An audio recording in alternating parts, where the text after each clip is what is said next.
Good afternoon. So how was lunch? Good? Yeah? Slipping into food coma now, maybe? So if anybody dozes off during this session, that's absolutely fine by me. This time, over the weekend, this time of day, I was running a very intense event with about 100 people. And one of our facilitators who was going to run the post-lunch exercise, she was ill that day, so she couldn't make it. And so we had to decide whether to do what we had planned or not. And what we planned was to invite people, as they came back into the room, to lie down on the floor, to get cushions and blankets that we'd laid around, and to have a little bit of a doze. I live in Spain, so this is very natural to me, a siesta. And to my surprise, people very happily took to it. And that 10 minutes we had lying down was a kind of turning point of that event. Somebody actually even snored, which I thought was fantastic. And that kind of unleashed a bit of a giggle through the room. And it's a kind of ordinary thing to do, to have a rest after eating. If you've read Matthew Walker's book, Why We Sleep, he explains that this is very deep and biological, that we sleep after we've eaten. And yet, we almost didn't do it. And it turned out to be a kind of crucial thing. So I'd love to invite you to come down here and lie on the floor, but I am actually going to forge on a bit. But it's difficult because we live in a society that is, if not addicted, very strongly habituated to speed and to moving fast. And the technology that we have at our disposal, wonderful though it is, aids and abets that, constantly badgering us and pestering us and reminding us and nudging us to keep doing things. And the technology is not the only reason for it. The technology is both an effect and a cause. That we all also praise and prize busyness. So when you meet someone you haven't seen for a while, how often do you find yourself asking and replying, "How are you? I'm busy." Or, "Busy, busy, busy." You say busily. And just imagine for a moment, if you would, imagine somebody says to you this evening when we have a drink in the flight gallery, "How are you?" Imagine how it would feel to you and how you imagine they might react if you kind of went, "Well, not really doing much at the moment. I'm chilled out." So it's something of a taboo. And the thing is that this kind of bothers us in three ways, I think. So personally, it affects us. So we live in times where it affects us physically, it affects our physical health, but we live in times where it's also beginning to profoundly affect our mental health. Very high degrees of burnout, people having crashes, and increasingly I see this amongst the younger generation as well, particularly people who've grown up with this technology. So this busyness has an effect on us. It has an effect on the decisions we make in our organizations, for our companies, for our brands. If we can't stop and look out, if we can't look up to the horizon and see beyond what's immediately in front of us, we make poorer decisions, we miss opportunities, and we sometimes miss threats. So I have business clients who I see worrying about what the target's going to be for next year when I'm curious to know why they're not wondering if they're going to have a business in 3 years or 5 years at all. So there's a cost to the organizations that we run as leaders. And I think there's a broader cost of this kind of always-on mentality to our society and to our planet. The conference I was at the weekend is about this meshed entanglement of different global crises. We need to rethink and reimagine how we educate ourselves, how we govern ourselves, what we do with technology, the future of work, these big, deep, complex issues. And unless we're able to stop and think about them deeply, how are we going to redesign and recreate a different kind of a society, a different kind of a world, and how are we going to stop causing damage to the planet around us?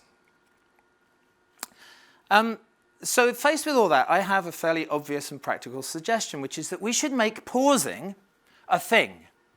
Just make it a thing. If you take one thing away from this talk, just go away thinking, well, what would it mean for me to make pause a thing? And what I mean by that is to start to give yourself permission to pause. And the lovely thing about pausing is it could be a moment, or it could be a month, or a sabbatical year, or a decade, depending on how you want to think about it.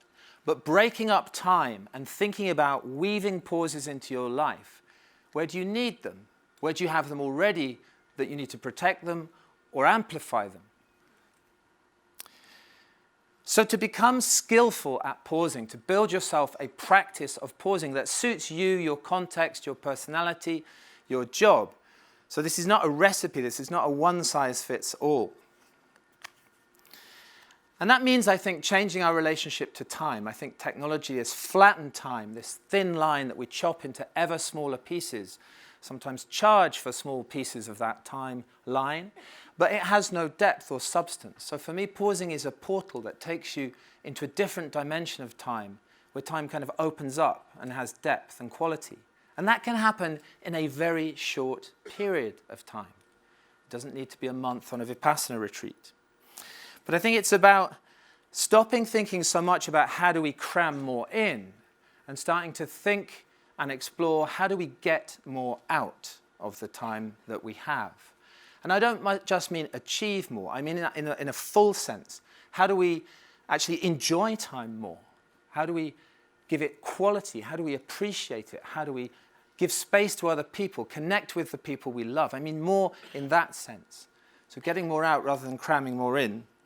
And I think this involves a shift from what is a very mechanical, metronome-like, rhythmic, a mechanical sense of time that goes back to the clock and the machines that have come from the clock, to a much more organic, seasonal, natural, ebbing and flowing of time that is more like tides and seasons.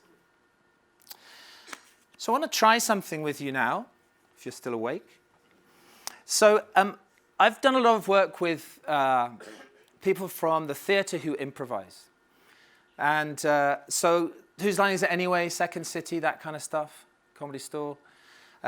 So in those shows, as you probably know, people often ask for a title, right? So I want to try things. So imagine you're now at an improv show, and I ask you for a title. So I'm the compere, and I say, give me a title for a story, a new story, an original title right now.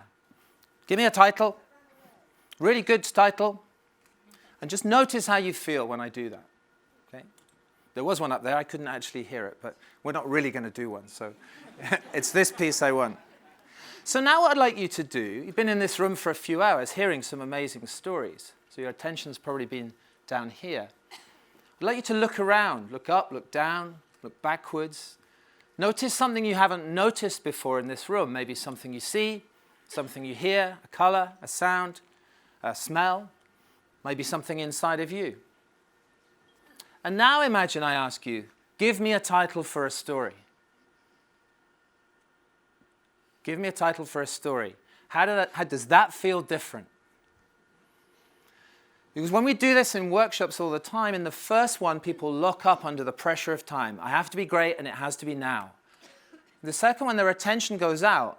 They furnish their mind with the objects of perception, and they can just then take and use that thing and combine simple ideas together quite quickly and quite easily. And a few seconds can do that. This inquiry into pause and pausing and how we live began with my work with improvisers, because I use it not in the theatre but with business people, with leaders in organisations, and I work a lot at the business school in Oxford. And normally before we do stuff, those same people will say, well, I could never improvise because I can't think fast enough. And yet professional improvisers in the theatre don't rush, they don't hurry, and if it's one thing they don't do is think fast. They create space, they create a sense of pause in order to do something immediately and creative and flowing that satisfies both them and their audience. So what can you do? Well, let's try something else. I've got a hunch that you're all breathing. It's just a hunch, but it's a pretty strong one, right? So you're breathing. And I think we all know how this goes. You breathe in, you breathe out. So what I want you to do is just focus on your breathing, and just focus on the out-breath, actually. So the next time you breathe out, just let that breath finish. But don't start the in-breath until it wants to start. So just let the in-breath start on its own. So just do that for a couple of breaths. So breathe out, and then don't deliberately start the in-breath. Just let the breath start itself.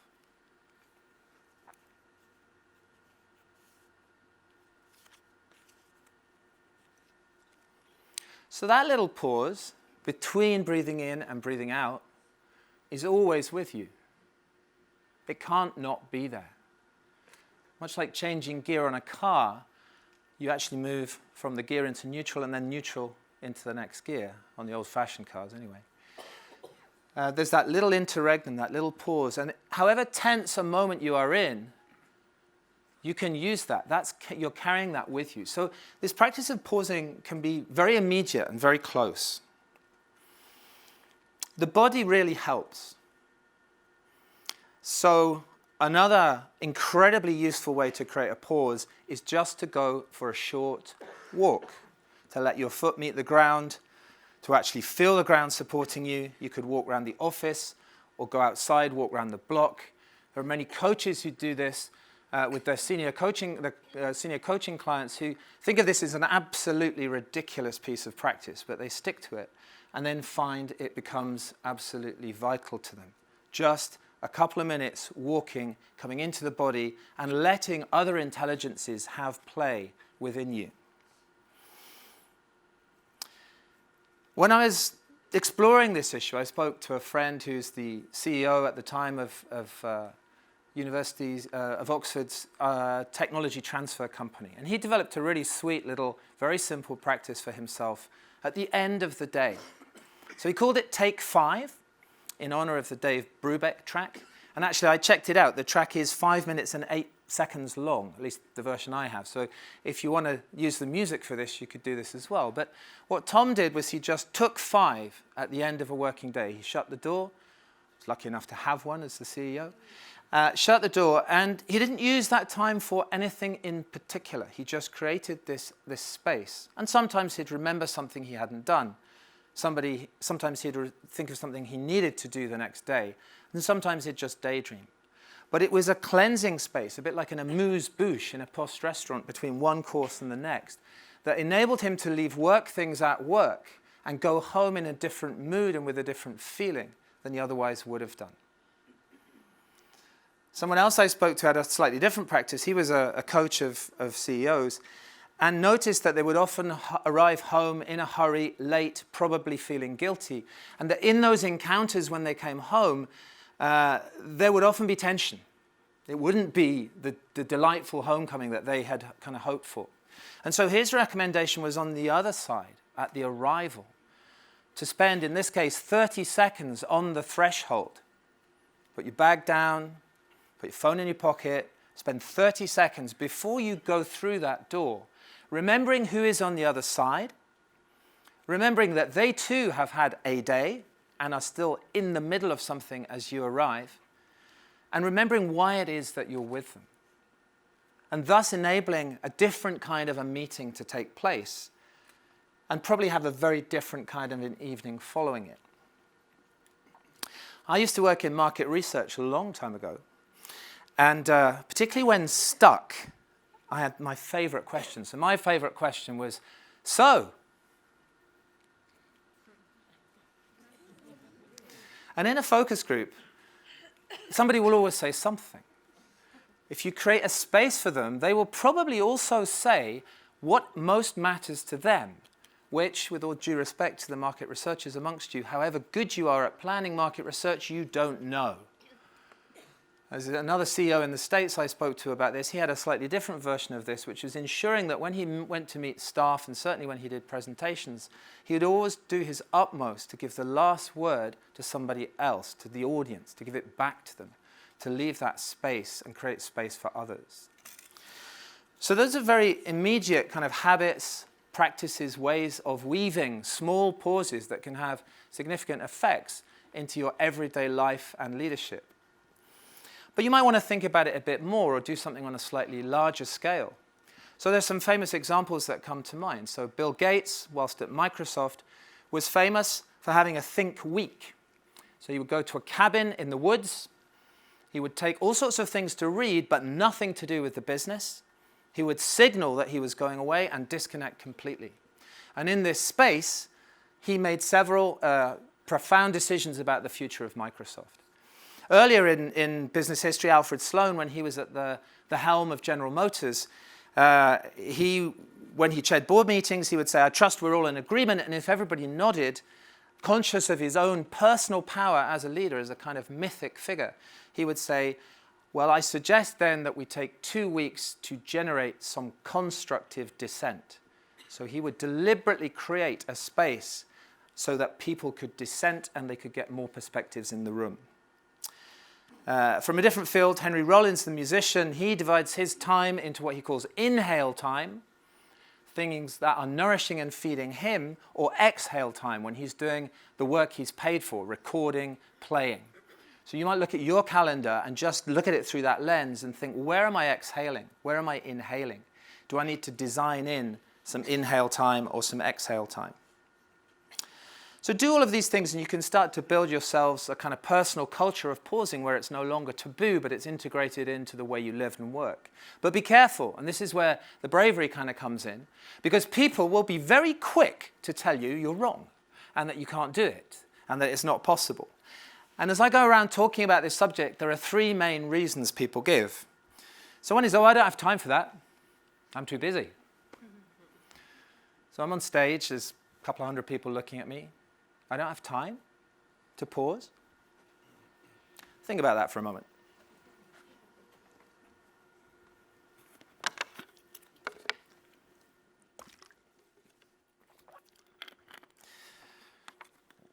I spoke to a film director who said that on a film set, the word action has magic. So normally you would say lights, camera, action. But on occasion, for a particular reason or purpose, when he wanted to call attention to something, he would say lights, camera, action. 3 seconds. Everyone pays attention. The mood on the set shifts. So you don't have time to pause, right? Second reason people give is, oh, I couldn't go slowly. I need to go fast. The language gives us a clue. Old language, wise language, more haste, less speed. Improvisers, as I said earlier, they're the people who are extremely skilled at making things in real time. So you think you work under time pressure? These people have their customers and clients watching them work, and they make their product as they go, and yet they do not hurry. It's more about rhythm and variation than about speed per se. I had a friend come from Silicon Valley a few years ago from a pretty busy place, pretty busy job, to Spain to hang out in an old house with me. And after 24 hours, he said, I found myself solving problems I didn't realize I had. So if you're always head down, pushing on, how do you know you're even addressing the right problem? You might be hurrying very fast in a direction which is mistaken. And the third thing people say is, well, I can do nothing. But of course, when you pause, you're not doing nothing. You're creating the space for something else. So the way I think of it is pausing is not opposed to action. It's an integral part of it. If you speak to a musician, a flautist, they will say the breaths, the rests, the spaces between the notes are as much part of the music as the notes themselves. Dov Seidman, an American author, he said, when you press the pause button on a machine, it stops. When you press the pause button on a human being, they start. So in conclusion then, I'd like to tell you one last story. So while I was working on a book about this, a Dutch friend brought some other Dutch people to visit me. It was the first time I'd met them. And we were sitting outside, and the woman turned to me and said, what are you working on? I said, oh, it's a book about pause. And without missing a beat, without taking a breath, without pausing at all, she said, there's always a cost to pausing. I didn't know quite what to say, so I paused. And her husband was swimming around in the pool at the time, and after a few seconds, uncomfortable seconds, he piped up, he said, yes, but there's always a cost to not pausing as well. And I think that's the brave thing to do, to shift from an assumption and a way of thinking and acting and being where we always think of the cost of stopping or pausing or creating space, and to start to realize the costs that come with always rushing and hurrying and not even allowing ourselves a few seconds to take stock. And it's rather like yeast. You don't need much yeast to make bread, but it makes a huge difference. So for me, we might not be able to make our lives any longer as measured by the clock. We might not be able to give more time to our lives, but by learning how to pause skillfully, I think we can give more life to our time. Thank you very much.